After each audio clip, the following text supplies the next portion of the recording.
So the red data book is typically maintained by the IUCN or International Conservation for Protecting Nature, ठीक है. And जो है ये पहले प्रोटेक्शन ऑफ नेचर था एंड अब इसका नेम चेंज होकर क्या हो गया, international unit for conservation of nature और IUCN. It first prepared the data in 1966. ठीक है, and pink color denotes the critically endangered aspects of the organisms, whereas green pages में क्या हो जाएगा, जो हमारे पास अभी threatened नहीं है वो green sides पे आ जाएगी.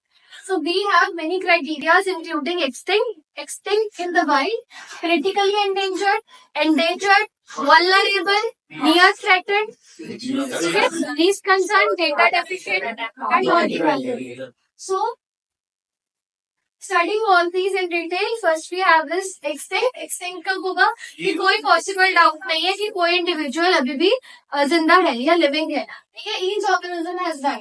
Then we have extinct in the wild. तो क्या मतलब है कि वाइल्ड से, फॉरेस्ट से, ओपन में से तो वो बिल्कुल एक्सटिंक्ट हो गया है, बट मे बी उसके चांसेस ज्यादा हो जाए बढ़ने के अगर हम उसको कंजर्व करके रखें एक पर्टिकुलर जगह पर. So only they can survive in captivity और when they are cultivated, but वैसे वो जो है extinct हो चुके हैं.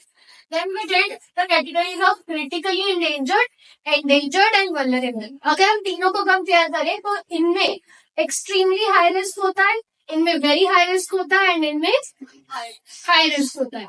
So these words are important: extremely high risk, very high risk and high risk.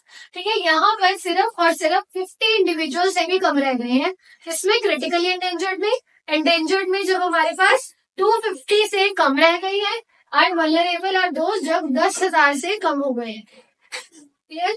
यहाँ पर इनके चांसेस रेट क्या है डिक्लाइन के कि 10 सालों में ये 90% डिक्रीज हो गए हैं, and these have been decrease 70% in 10 years and these 50% in the last 10 years. Clear है तीनों. नेक्स्ट है नियर थ्रेटेड. नियर थ्रेटेड कौन सा वाला होगा कि उनका हमने सर्वे करा है बट वो फिट नहीं हो रहे किसी भी अबव कैटेगरीज में, ठीक है, बट दे आर इम्पोर्टेंट क्योंकि अगर ये थोड़े से भी ज्यादा डिक्लाइन हुए then they will surely qualify for those above indicators. ठीक है, तो यहाँ पर हमारे पास कौन से वाले नेक्स्ट आ जाएंगे नियर थ्रेटेड के बाद. लीस्ट कंसर्न, जिनका भी कोई कंसर्न नहीं है, इतने ज्यादा इंडिविजुअल्स हैं that they are not fitted even into the near threatened category.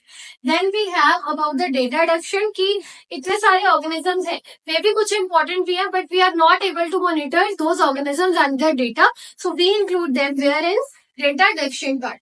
And not evaluated है कि अभी हमने उसको इवेल्युएट ही नहीं करा है, मे बी दे आर बिल्कुल ही वो लीस्ट कंसर्न वाले हो गए होंगे, बहुत ही ज्यादा कम कंसर्न की है. So we have not evaluated the case. Here, so these are the indicators given in the red data book. And इनमें जो भी species include होती हैं, that are also very important for our teams. Here.